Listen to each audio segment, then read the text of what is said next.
thank you for joining. Tonight's class is 3D printing. My name is Joseph Segura. I run a product design firm called Prevail Prototypes.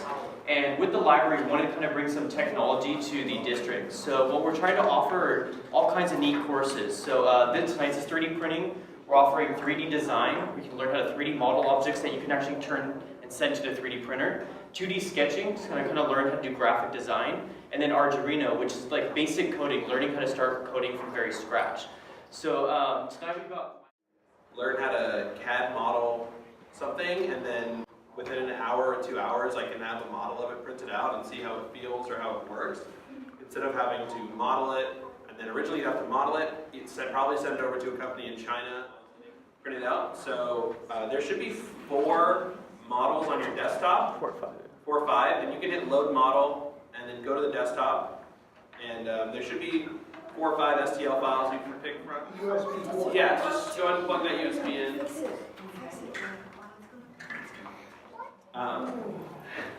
And then you can hit set, and now the printer is going to start heating up. So while it heats up, which takes a little bit, I'm going to talk to you guys about actually controlling the printer. So if you ever want to move the printer in any direction, you can see this kind of green circle that's in the top left of your printer face. This is called the printer face UI. Click that button, all the parts will move together, and it'll basically do a bunch of checks to make sure that it's working. Should see a little grid. Once it heat up, then it will just automatically print the thing? So, no. No. If you had filament loaded up into it already, really all you would have had to do is simply click print, and it would have heated up both the bed and the nozzle to whatever temperature it needs to get to. But yeah, a printer doesn't work without paper. A 3D printer doesn't work without plastic. So we have to load the plastic up, which is why we're telling you to heat up ahead of time. So if you get on a latch, and that basically clamps this piece of filament in here so it doesn't come loose or fall out. So I couldn't yank this out with a decent amount of force. So what I'm going to do is I'm going to put my hand on this part. I'm going to put my thumb on this and just push this up. And it's going to come up like that. I'm going to take these two, so it's not going to get all messed up. And if you actually look inside here, you can see the hole. So I would suggest getting closer and checking out inside this printer, because this is where you're going to have to manually put the filament in. There's actually a hole that leads to the nozzle, and that's where it's going to go. You can look at it on your printer when you are doing this. So you're basically going to take this and put it in there. That is up to the temperature that he told it to, which is I think 100 for these guys in the setup. Yeah, and then now once we've started printing, we're not going to put our hands near the printer, because this is going to get hot. This whole surface is going to get hot. And this nozzle is going to get very, very hot. I work in a machine shop. I've hurt myself 3 times in 3 years. It's been on a 3D printer. I've never hurt myself on anything else. It's a labor of love.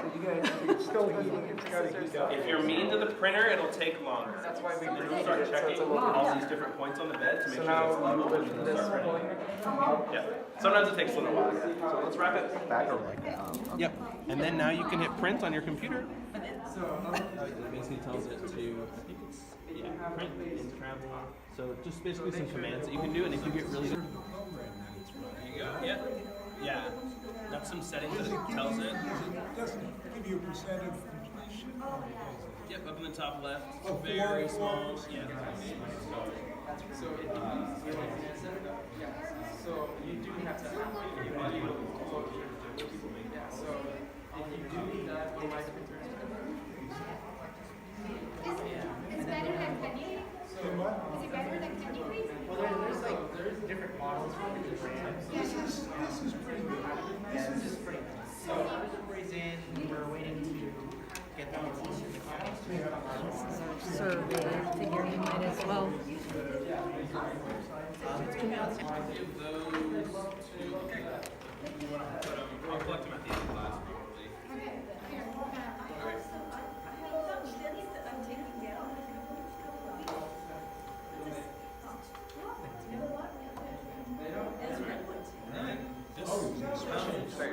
That's really tiny. You can probably just pop it out with your hands if you want. If you feel like it's too hard, give it a little.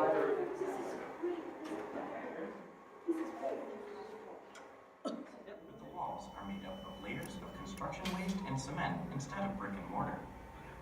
However, technologically, Prove they can now print a house with its entirety walls roof as primarily well. made out of material And, refined from construction waste assembly line usually consists of 4 printers. It adds that new technology is cost-effective and environmentally friendly. To obtain limestone, we need a mining, dig out blocks of stone. To change the way people think about housing and construction. With 3D printing, in the future,